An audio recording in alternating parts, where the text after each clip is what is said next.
സഹോദര സ്നേഹത്തിൻ്റെയും മാതൃസ്നേഹത്തിൻ്റെയും നേർക്കാഴ്ച പ്രേക്ഷകർക്ക് സമ്മാനിക്കുന്ന സാന്ത്വനം വീട് പ്രേക്ഷകർക്ക് സ്വന്തം വീട് പോലെ പ്രിയപ്പെട്ടതാണ്.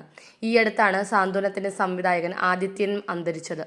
ഇതോടെ സാന്ത്വനം പ്രതിസന്ധിയിലാകുമെന്ന് കരുതിയെങ്കിലും വിജയകരമായി തന്നെ പരമ്പര മുന്നേറുന്നുണ്ട്.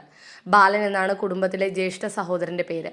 ബാലൻ്റെ അനിയന്മാരാണ് ഹരിയും ശിവനും കണ്ണനും. അച്ഛൻ മരിച്ച വീട്ടിൽ അച്ഛൻ്റെ സ്ഥാനത്ത് നിന്ന് എല്ലാവരെയും വളർത്തി വലുതാക്കിയത് ബാലനാണ്. ബാലനോടൊപ്പം കുടുംബത്തിൻ്റെ ഭാരങ്ങൾ ചുമലിലേറ്റി കുടുംബത്തോടൊപ്പം ജീവിക്കാൻ ബാലൻ്റെ ഭാര്യ ദേവിയും ഉണ്ട്. ചിപ്പിയാണ് ഈ കഥാപാത്രത്തെ വേഷമിടുന്നത്. ഹരിയുടെ ഭാര്യയാണ് അപ്പു. രക്ഷ എന്ന അഭിനേത്രിയാണ് അപ്പുവിൻ്റെ വേഷം ചെയ്യുന്നത്. കൂടാതെ ശിവനായി സജിനും അഞ്ജലിയായി ഗോപികയും കണ്ണനായി അച്ചു സുഗതും അഭിനയിക്കുന്നുണ്ട്. സീരിയലിനുള്ളിൽ മാത്രമല്ല പുറത്തും ഒരു കുടുംബം പോലെ ബന്ധം സൂക്ഷിക്കുന്നവരാണ് ഇതിലെ അഭിനേതാക്കൾ. ലൊക്കേഷനിൽ നിന്നുള്ള റീലുകൾ ഇവരിൽ പലരും സോഷ്യൽ മീഡിയയിൽ പങ്കുവയ്ക്കാറുണ്ട്. പരമ്പരയിലേക്ക് പുതിയൊരു ബാലതാരവും കൂടി കടന്നു വന്നിരുന്നു. ഹരിയുടെ മകൾ ദേവൂട്ടിയായി അഭിനയിക്കുന്നത് സീനിയർ ആർട്ടിസ്റ്റ് സജിത ബേട്ടിയുടെ മകൾ ഇസയാണ്. ഇപ്പോഴിതാ ലൊക്കേഷനിൽ ഇസമോളുടെ മുടി പിന്നിക്കൊടുക്കുന്നത് സജിൻ്റെ വീഡിയോ ആണ് വൈറലാകുന്നത്.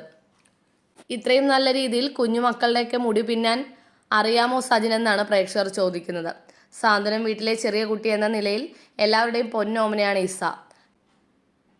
തങ്കം എന്നാണ് വീഡിയോ പങ്കുവെച്ചുകൊണ്ട് സജിൻ കുറിച്ചിരിക്കുന്നത്.